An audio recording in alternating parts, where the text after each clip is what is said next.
Hello everyone! Today I'm going to be talking a little bit about my Kickstarter, how I did it, and some of the struggles behind it. This is my third time running a Kickstarter. My first one was raccoon theme, my second one was axolotls, and this time it's motivational cats or meow-tivational cats. For this project, backers can get these free items depending on their tiers. For actual rewards though, there's a lot of other things like stickers, pins, hoodies, earrings, lanyards. The Kickstarter ends on Tuesday, March 18th at 12 p.m. EST, and if you're interested, the link will be down in the description. Thank you to everyone who has already pledged. Let's get into the design process. When I was thinking of my next project, I knew I wanted to do something cat themed because I haven't done anything cat themed before, and I was also thinking about making a cat character, and I thought this was the perfect opportunity to do so. If you couldn't tell, I'm obsessed with Sanrio and I have way too many Hello Kitty plushies. I'm always really inspired by their designs, and I wanted to create something cute and iconic like them. This little guy is my most popular sticker by far, so I knew I had to do something involved with him. I need motivation like this every day because I get so stressed and overwhelmed just doing everyday things. I used to think motivational reminders like this were a little bit cheesy,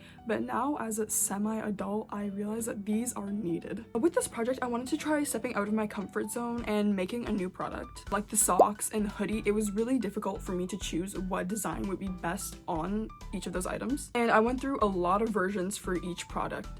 For the socks, I initially wasn't sure what design I wanted to do. The whole Kickstarter is themed around Kibo, but we actually ended up going with a design that's not really related to him at all, but his friends. It's a little fat cat with a bunch of food. Another idea that's new is the enamel bracelet and earrings. I've always made my earrings with acrylic charms, and now I'm taking a look at my business and I want to make sure that all the products are of the highest quality. There's nothing wrong with acrylic, but I think that the enamel adds like a little bit of value to the item. I also always want to maintain an affordable price for people. I have products that are good for every type of budget, and with these enamel earrings, the cost is not going to change at all for the earrings. They've always been $20.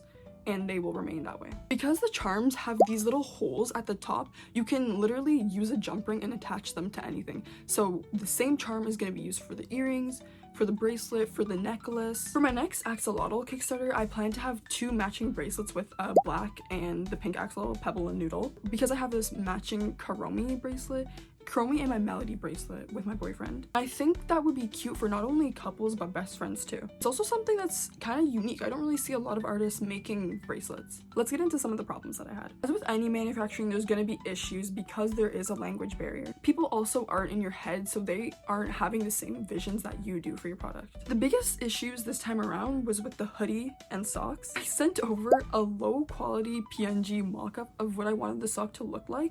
I thought that the manufacturer would clean it up before production, and I did ask them to send me proofs before printing. They made the socks anyways, and it ended up having this weird gray blob at the top. That part was meant to be white. This is a really easy fix on the scale of what could go wrong. All I have to do is some color changes. It could have been way worse. They could have produced the whole lot of socks incorrectly and it would have been on me. This is a reminder to always get samples. With the hoodie, there was a lot to decide, like sizing, shape, and we got all of that correct, except for the front of the hoodie. This print here was meant to be embroidered, but for some reason they printed it even though we never discussed anything about printing. Also a minor issue with the embroidery on the sleeve. It's a little too big, but that's on me. These issues are so minor on the scale of what could go wrong, I'm not even worried about it. The only real issue with this is that it's gonna probably take another 2 weeks for me to get another sample made.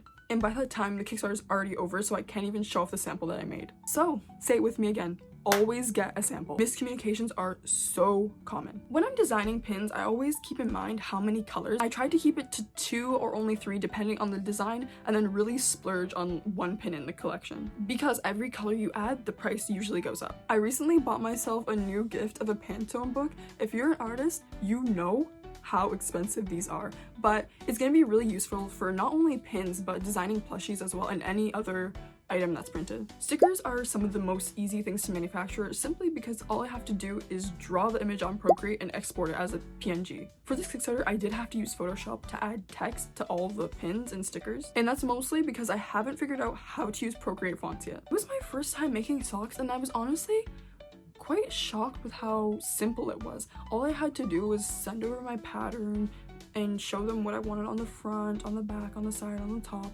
and then they produced it. The biggest difficulty was choosing the material because I'm very particular about socks. If they have a weird texture, I don't really like how they feel on my feet, and I feel like other people are the same. The most important part of any Kickstarter is the marketing. How are people gonna know about your product? I try to be consistent on all platforms and not overload people with too much about the Kickstarter, because I feel like it kind of gets a little bit boring after seeing 20 posts about the same thing. I was also really pleasantly surprised with the amount of support for artists on Blue Sky.